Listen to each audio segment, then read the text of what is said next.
Good morning students. मैं doctor Neeta Kanungo, associate professor SPC government college Ajmer. जैसा कि अपन ने कल ट्रांजिशन एलिमेंट चैप्टर स्टार्ट किया था, उसके पार्ट 1 में हमने उसके जनरल प्रॉपर्टी को देखा था। तो हमने ये देखा था कि तत्वों की प्रॉपर्टी जो है वो दो चीज़ पर डिपेंड करती है। पहला आउटर इलेक्ट्रॉनिक कॉन्फ़िगरेशन पर और दूसरा atomic size of the element. तो जैसे कि अपन ने आउटर साइज ऑफ एलिमेंट्स में कॉन्फ़िगरेशन में देखा था कि NS1, जैसे हम हेलोजेंस की बात करते हैं तो हेलोजेंस में कॉन्फ़िगरेशन होता है NS2NP5।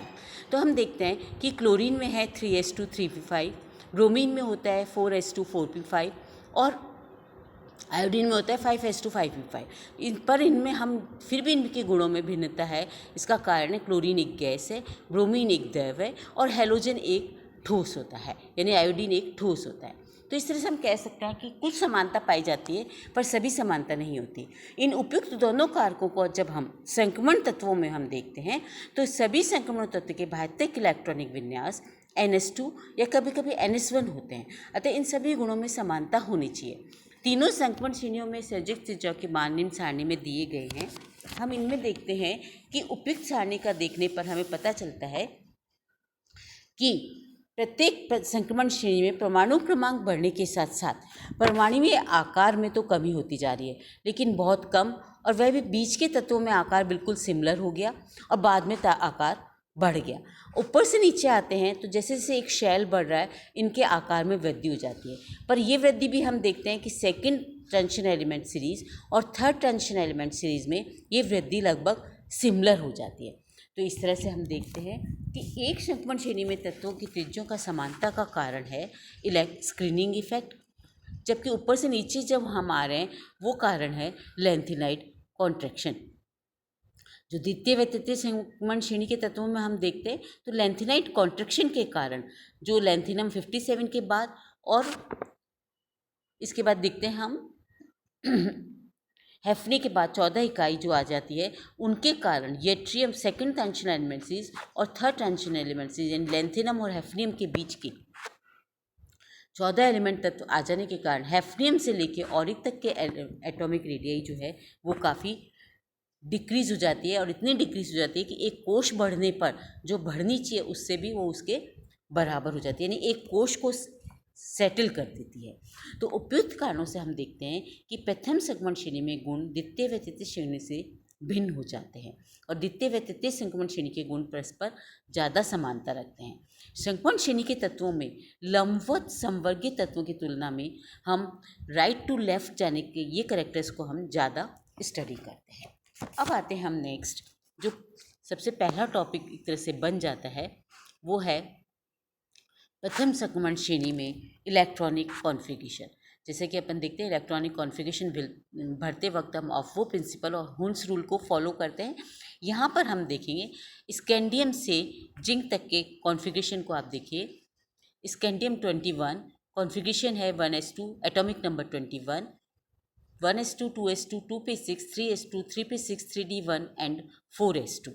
यहाँ पर 3d1 4s2 जब भी हम इलेक्ट्रॉनिक कॉन्फ़िगरेशन भर रहे हैं 3d शेल इनर शेल है और 4s शेल जो है वो आउटर शेल है। तो पहले 4s में इलेक्ट्रॉन भरे जाते हैं, उसके बाद 3d में भरे जाते हैं।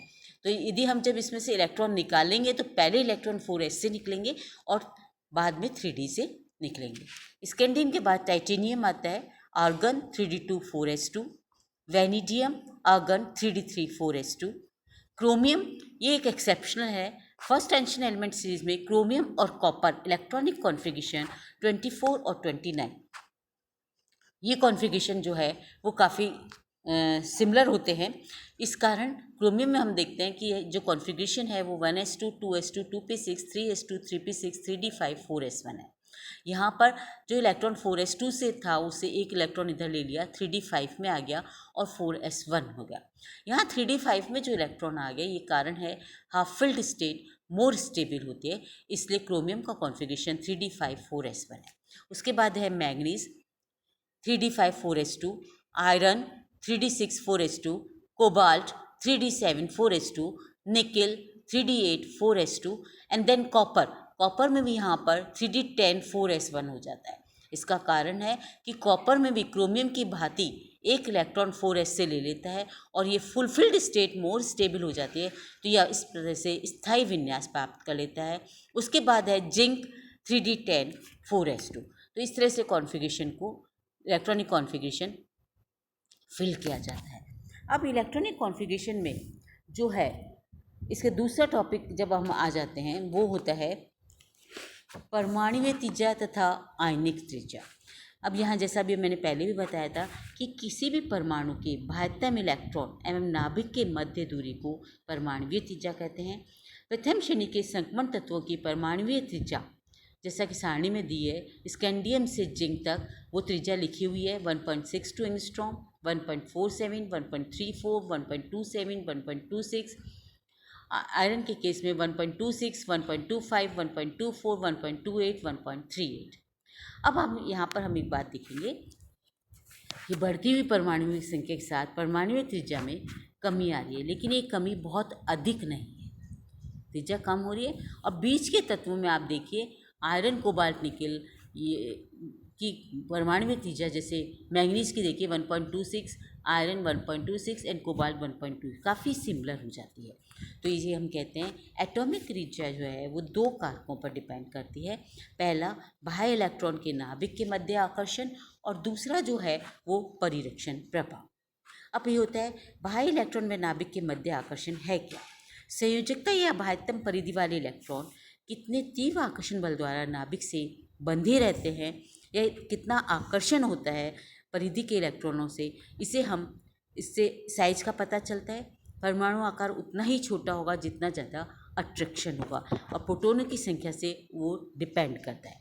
यदि मुख्य क्वांटम संख्या का मान समान है, बाह्यतम कोश भी वही है, तो परमाणु संख्या बढ़ने के साथ साथ नाभिक में प्रोटॉनों की संख्या भी बढ़ेगी और जिससे आकर्षण बल बढ़ेगा, और आकर्षण बल बढ़ेगा तो साइज कम होता जाएगा। एक चीज़ तो इस पर डिपेंड करती है। यही कारण है कि हम एक आवर्त में बाएं से दाएं जा रहे हैं तो शेल वही है और एटॉमिक नंबर बढ़ता जा रहा है, इसलिए साइज डिक्रीज होता जाता है। अब इसके बाद आते हैं हम परिरक्षण प्रभाव पर। परिरक्षण प्रभाव क्या होता है? जैसा कि डायग्राम में आप देखिए, न्यूक्लियस है, आउटर शेल है NS और इनर शेल है N-1 D शेल। यदि जब इलेक्ट्रॉन D शेल में आता है, और जैसे कि हम फर्स्ट टेंशन एलिमेंट सीरीज में देख रहे हैं कि इलेक्ट्रॉन जो है 3D शेल में आ रहा है और आउटर शेल है 4s, तो जो आउटर शेल में पहले इलेक्ट्रॉन आ जाते हैं उस इलेक्ट्रॉन में और जो 3D शेल में इलेक्ट्रॉन आया है, इनमें एक रिपल्शन हो जाता है, इलेक्ट्रॉन इलेक्ट्रॉन रिपल्शन हो जाता है।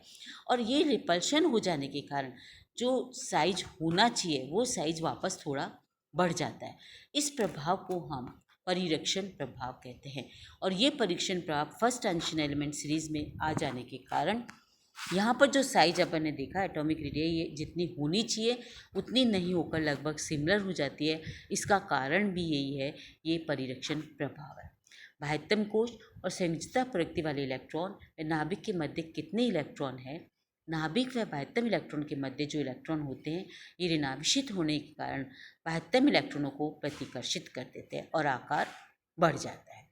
संक्रमण श्रेणी के प्रारंभिक तत्वों में डी इलेक्ट्रॉनों की संख्या कम होने के कारण परीक्षण प्रभाव प्रभावी नहीं हो पाता, पर जैसे जैसे डी कक्षक में इलेक्ट्रॉन आ जाते हैं ये परीक्षण प्रभाव बढ़ता जाता है और परमाणुीय त्रिज्या में कमी आ जाती है।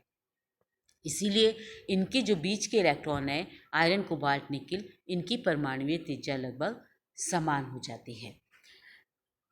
इसके बाद हम जब आयनिक त्रिज्याओं की बात करते हैं तो आयनिक त्रिज्या में हमें एक रेगुलर डिक्रीज मिलता है, जैसा कि सारणी में दिखाया जा रहा है। स्कैंडियम से जिंक तक हम देखते हैं 0.90 से 0.74 तक इलेक्ट्रॉन बढ़ता जा रहा है, क्योंकि यहाँ हमने बात करी है +2 आयन की, और +2 आयन की जब हम बात करें तो +2 आयन में दोनों इलेक्ट्रॉन निकल गए।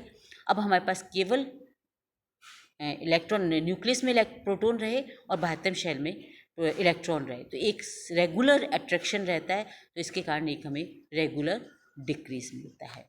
ये था इसके एटॉमिक रेडियस और आयनिक रेडियस के बारे में। कल हम इसी चीज़ को आगे लेते हुए हम इसको स्टडी करेंगे, इसके IP को डिस्कस करेंगे। Thank you.